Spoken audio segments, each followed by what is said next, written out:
Tiffany here with Cards Crafty Creations. Today I am working with Pajama Crafter Stamps. This is my first video with them, and I am going to be using their very cute Wienerful Christmas stamp. And it has these wiener dogs on here with some sentiments for Christmas, and so I thought I would make a project with those. I have, those. And then I have a box from Michael's. This is in their like dollar section, kind of at the front by the counter. They're like $1.99 or 99 cents. I can't remember. I have so many of them. And I thought it would be fun to do a stamp with the stamp set and kind of make a little sign for Christmas. I'm also using Echo Park's Christmas Joy paper pad. Now, I made quite a dent in this paper pad on a different project, and because I only need a couple pieces, I just thought this was a good paper collection to use. I actually am going to be doing some paper piecing, which I don't know if that's really what it's called, but that's what I'm calling it. And so that's why I only need a very little bit of paper.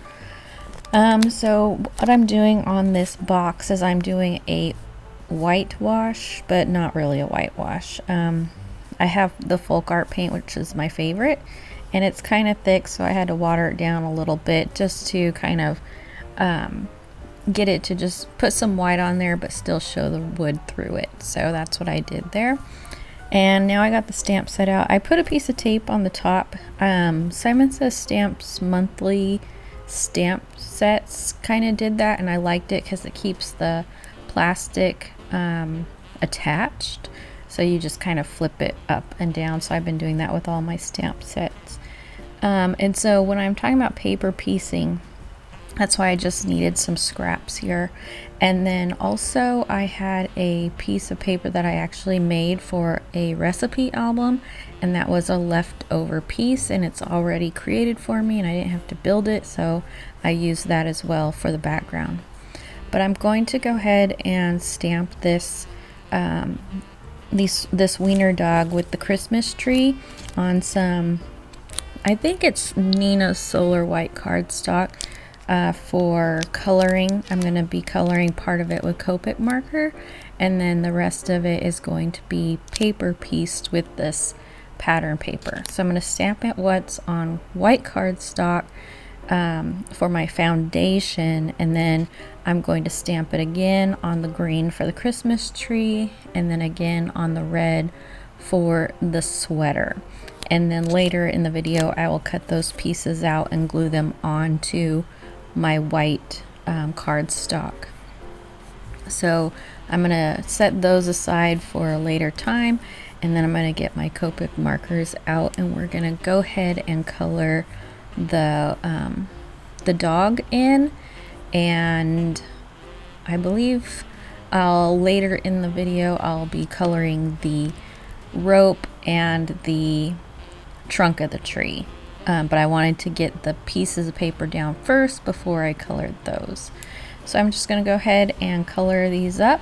I did look up some colorings for wiener dogs. I originally in my mind had a brown wiener dog in mind, but then I was like, well, the rope is brown and the tree trunk is brown. So I looked up some other colorings of those dogs, and I settled on the black one. So I kind of used some black and just darker grays, and then a lot of the times the black wiener dogs have like a brown muzzle and feet, and so I kind of did that to give it a little bit more interest, so it wasn't just like a black spot holding a tree.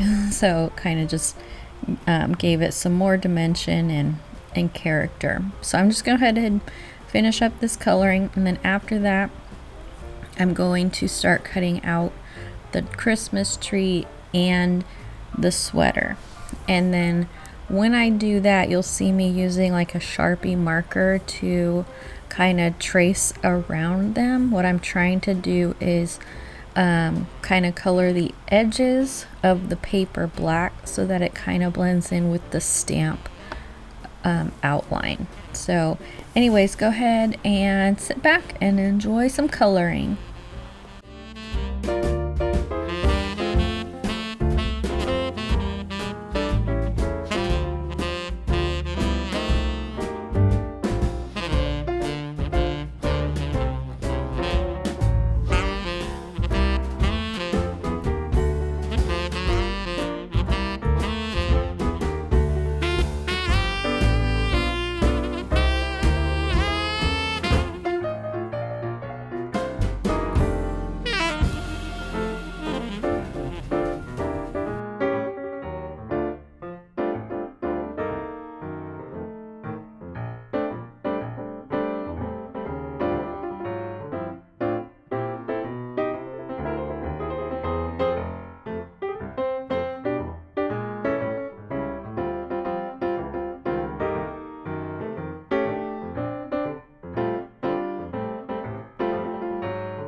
Okay, I'm back. So it looks like I got all of the pieces down, and now I just need to finish up the coloring.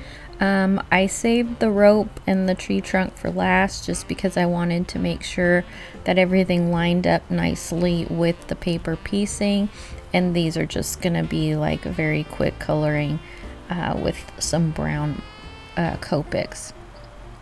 And then after this, I'm gonna do my white highlights with a white gel pen, just to bring out some more of that definition, like in the dog's nose, just give some reflective spots to it. And then also on the tree itself, I will also even be using my white gel pen to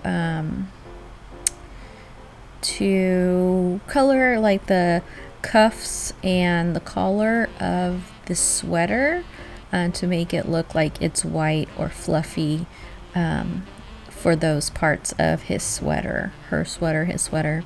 I think I visualize this as a boy dog, but yeah, and then just add a little bit more accents to the elements just to give it some more character. I mean, it's probably really not reflective or anything like that, but I think it just gives it a little bit more interest to add some white highlights to it, even though like there probably isn't any highlights. But anyway, so I'm gonna go ahead and wrap that up and give this thing, cut this little doggy right out and get ready for our scene.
Okay, so it looks like he's all ready to get put onto the sign.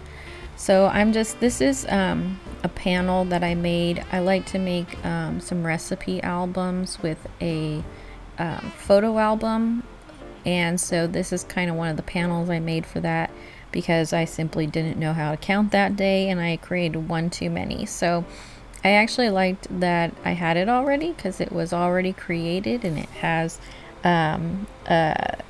a nice background. I like that it's like a white background with a dark green, just because our dog has a dark green tree and it is in itself is dark, so I thought that would just make it stand out a little bit better. Then I used one of the new, well, it's a die set that was on sale recently, and it has like a happy birthday kind of wave, and obviously this one, which is a stitched, and then there's a punched one, and then like a scallop one as well. And I just used the one with the faux stitching to cut out for the ground or the snow that's going to be behind the dog. And then I also took some dies from my collection of Christmas trees. Well, they're just pine trees, I think, and I'm going to put those in behind him so that he's like in a wintry scene carrying this Christmas tree home. Pretty much that's the scene we're building here. And I'm going to do some dimension in here So what I'm going to do is take some foam. I'm going to pop up into several different layers. So the trees are going to be a layer, and then I take a black pen and I just do some rough outlining, essentially scribbles, to give even the tree some more interest, because it can look really, I mean, it is two-tone paper, so I mean it's two-tone, two different colors of green cardstock, but I've been really enjoying using marker or pins to give more interest to die cuts and stamps and stuff. So I just did a bunch of scribbles to give the trees some more definition, and so that it'll have just some more elements, I guess. And then I'm going to now this piece, this is the piece that has the stitching on it, but I do use the opposite side that doesn't have the stitching for further in the back. And what I'm doing here is I like to score it, and then that creates the foundation for me to glue it on. So it does dual purpose. It gives me dimension without having to use a bunch of foam, and then it allows me to adhere it to the box base. So I do that, and then this is the one that actually has the faux stitching on it. I'm kind of creating myself a little tab to do the same thing, and then I will use some foam on the area that connects to the other hill. That way I'm not having to build up so much foam to get the layers I want. And I'll often do this with like even chipboard. I'll just get different pieces of chipboard and cut them out, or just chop them up and glue them all together instead of using foam all the time. So that's what I'm doing here, just creating the little hills that are gonna be back there. I wasn't, thinking very well, or I would have glued it down much better the first time. It just kind of kept popping up, so I had to keep reinforcing that. And then I'm just going to stamp a sentiment and give that a little cutout to go on the background, and glue him to the outer edge of the box, because that even brings another layer to this project. And here's Seeger visiting. He's my crafting buddy. He's with me like all the time. Like every craft, he is there checking it out. I think he's learning in this one how to cut out sentiments, and he kept getting way too close to the scissors and making me very uncomfortable. But he will go find something more interesting here soon. But I'm going to adhere that on. Actually, I do put some foam squares on that, because that even is popped up. There's several layers here. And then I brought in some present stickers from my stash. These are like very, very old Jolie stickers, like from Michael's, and very old to where they're like not even sticky anymore. But I think they're very effective for my Christmas projects. And so that pretty much is the project. I think it came out so good. I'm so happy with the paper piecing. That was really fun. I hadn't done that before, and I'll probably do it again, because it's really cute, and it's something other than coloring or painting or anything, and it has character because it has pattern on it. So I hope you enjoyed this video, and if you did, please like and subscribe, and we'll see you on the next one. Bye.